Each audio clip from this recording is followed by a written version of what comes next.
Hindenburg case में supreme court में जो सुनवाई हुई है, आपको ताजा अपडेट दे दें।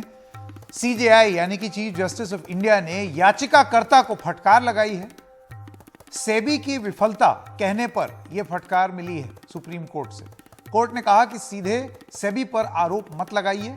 कमेटी जांच कर रही है कि सेबी की कोई कमी रही या नहीं। यह सुप्रीम कोर्ट का ऑब्जर्वेशन है। ये जब कार्रवाई चल रही थी तब बोला गया।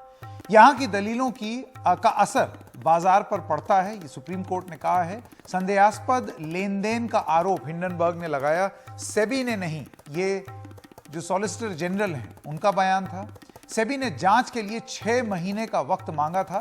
जांच के लिए समय पर फैसला सोमवार को होगा, ऐसा सुप्रीम कोर्ट ने बताया है। कोर्ट ने सेबी को तय समय में जांच करने को कहा है।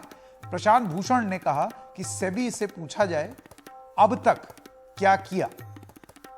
सीजेआई उस पर बोले कि क्रिमिनल केस नहीं, कि केस डायरी मांगी जाए।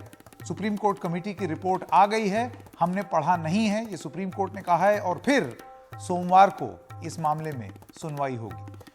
हमारे वरिष्ठ सहयोगी आशीष भार्गव हमारे साथ जुड़ गए हैं। आशीष, अगर आप एक सिलसिलेवार तरीके से बता दें कि इस कार्रवाई में क्या क्या कहा गया और अंत में आदेश क्या आया या बात क्या कही गई। जी देखिए, सुनवाई शुरू हुई। 3 जजेस के सामने ये सुनवाई है। Chief justice DY Chandrachud, justice PS Narasimha और जस्टिस जेबी पारदीवाला की ये बेंच है। सॉलिसिटर जनरल तुषार मेहता सेबी की तरफ से अपीयर हुए। उन्होंने बताया कि क्या क्या उन्होंने जांच की है, क्या क्या आगे जांच करनी है। साथ ही ये भी साफ किया कि वो ये बता देना चाहते हैं कि जो 12 संदिग्ध जो संदेहास्पद ट्रांजैक्शन की लेन देन की बात है वो सेबी की नहीं है, जैसा कि बहुत जगह कहा गया।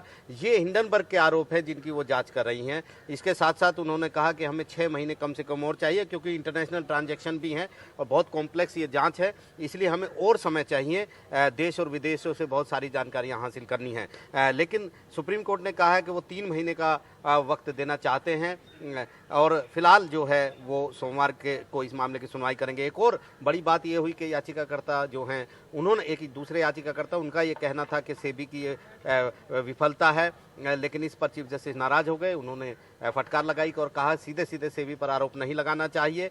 हमने अपनी कमेटी बनाई थी वो इसी जांच के लिए कि क्या कोई सेबी की तरफ से कमी है, खामी है या नहीं है, वो जांच कर रही है। इस तरह सीधे सीधे आरोप लगाने से बाजार पर इसका असर पड़ता है। ये बड़ी बात सुप्रीम कोर्ट ने याचिकाकर्ता को नसीहत के तौर पर समझाई है।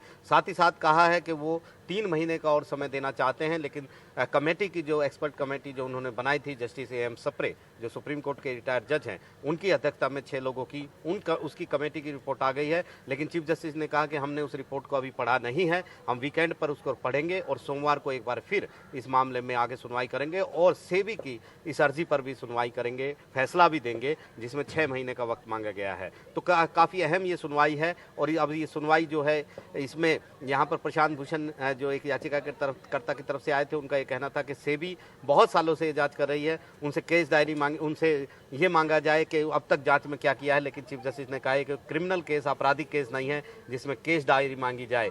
निश्चित तौर पर सुप्रीम कोर्ट ये देख रहा है कि कमेटी की रिपोर्ट में क्या है और आगे इस तरह सेबी की रिपोर्ट में क्या आता है, उसके बाद ही आगे कुछ कार्रवाई होगी। तो सोमवार को काफ़ी अहम दिन होगा जब सुप्रीम कोर्ट ये तय करेगा कि सेबी को कितना वक्त जांच आगे पूरी जांच करने के लिए कितना दिया जाए। जी आशीष भार्गव, तमाम जानकारी के लिए आपका बहुत बहुत धन्यवाद।